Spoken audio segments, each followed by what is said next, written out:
Mariners baseball. My oh my. What's going on, everybody? Second video on the YouTube channel. Today I'm going to be doing a weekly roundup of this last week. Tough week to be a Mariners fan. Some other things I am going to talk about in the major leagues. I'll get to that later, but talking about the Mariners, whew. Tough week. 0-6 this week. Got swept at home this week by the Tigers. Didn't put up much of a fight there. We went to San Diego, got swept. Didn't put up much of a fight there either. Against the Tigers, we put up 3 total runs in 3 games and 9 hits against the last place Tigers. Such a tough series to watch. Going into it, a lot of hope.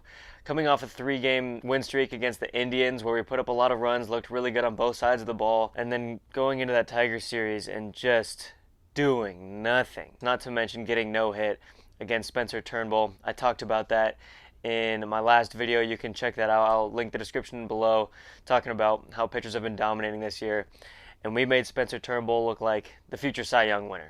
Then coming into the Padres series, Mariners got hit with COVID. A bunch of guys had to go on the COVID restrictions list, and we had minor league teams going out there. Last night, if you look at the lineup, it is embarrassing, the lineup that we're putting out there. I mean, AAA teams could be beating us. We put out Mitch Haniger, Kyle Seager, and Kyle Lewis as our 2 through 4 guys. Other than that, I mean, Donovan Walden leading off. He's okay, but he's nothing great. We had Jack Mayfield, Jacob Nottingham, Jose Godoy, who we just got and made his major league debut. So many guys that nobody knows who they are. I've heard of these guys, but they have no place in a major league lineup. It is just such a bummer to watch Mariners baseball right now. What they did is they did the same thing this year as they did in 2019. In 2019, they started off 13-2. Everybody was like, holy cow, this team that nobody thought was going to do anything. We just gave away Cano, Cruz, Paxton. We gave away everybody, and now they're doing amazing. We're going to go win the World Series. But that's not the case. We didn't have the talent back then. And same thing happened this year. We started off 11-5. Everybody was like, holy cow, is this the year the Mariners are going to do it? No, it is not. Is it possible that we turn it around, some guys find their stride, and we pick it back up where we left off? Yes, it's possible. But this team just does not have the talent to be a playoff team, and they fooled everybody yet again. Am I bummed that they are playing this bad right now? Of course I'm bummed. But at the same time, if you would have told me that we were 21-25 through 46 games into the season, I would have said, yes, that's exactly what I would expect from the Mariners.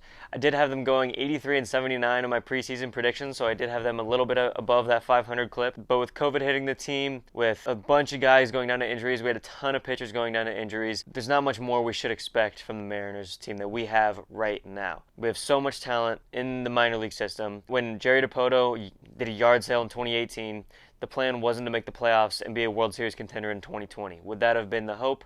Obviously. We need to give these guys time to build. That brings me to my next point about Jarred Kelenic and Logan Gilbert. They made their debuts a couple of weeks ago against the Cleveland Indians, a week and a half ago. Jarred Kelenic in his second game was amazing. Home run followed up by 2 hustle doubles. Logan Gilbert looked okay in his first game, looked okay in his second game, but they showed flashes. But overall, it's been a tough week and a half for both of them, and people are freaking out. Holy cow, people are freaking out. People don't understand how different the minor leagues is from major leagues. It is such a big step. There's so much more than just skill level that's up.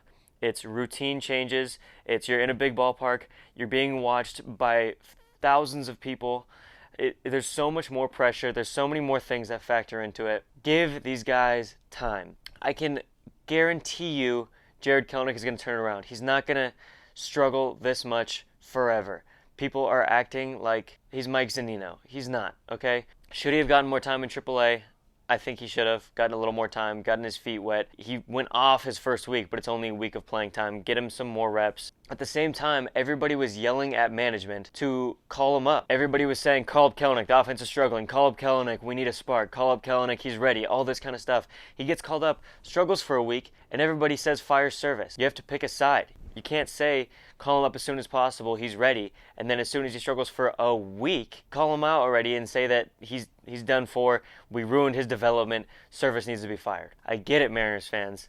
I understand the frustrations that you are going through because I have lived them my entire life. The last time we made the playoffs, I was 1.5 years old. So it's been such a struggle to be a Mariners fan and such a struggle to stay this committed to the team. But we need to let this plan follow through. Dipoto needs to see this plan through. It's been 2 years since we got all these prospects Julio Rodriguez is still a year out, and he's going to be amazing, but he's going to need time just like everybody else. Noelvi Marte is a year and a half to 2 years out. George Kirby, Emerson Hancock is maybe later this year, most likely beginning of next year. We're the number 3 farm system in the major leagues for a reason. We went from the 30th dead last farm system before the 2018 season to having the 3rd best now. That has to say something about the job Jerry Dipoto has done. Can I guarantee you this is going to lead to success? No. Watching enough Mariners baseball, I can't promise you guys any kind of success, ever. Okay, I'm not going to do that. But this is the most promise and the most faith I've had in the team in so long. We were really close with Cano, Cruz, Haniger, Seager, Felix. We were really close a couple of times.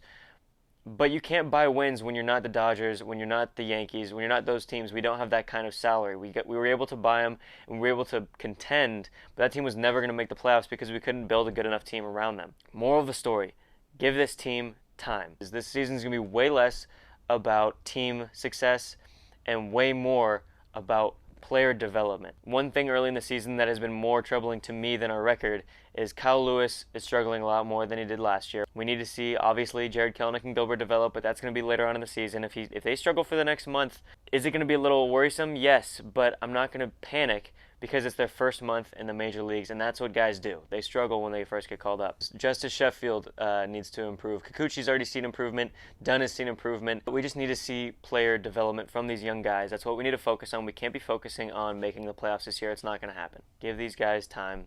Watch them develop. It's going to be a lot of fun. Just patience. I know you guys don't want to hear the word patience after waiting 20 years to make the playoffs, but look at the Astros, look at the Braves, look at the Rays, look at the A's. They don't do it through buying wins. They do it through developing players, making the best out of cheaper options. That's what's going to have to work for the Mariners to have success. Going on to Major League Baseball topics. Yermin Mercedes got a lot of geezers to get up out of their armchairs to point their fingers at the TV and yell at them. If you don't know what's happening, the White Sox are winning 15-4 over the Twins. Twins put in a position player who throws 45 miles an hour. Yes, 45 miles an hour. It's a 3-0 count. He lobs one up there, middle of the plate. Yermin Mercedes hits a tank about 430 feet. Wow. People were angry. It's so in the past to be angry at somebody swinging 3-0 late in the game.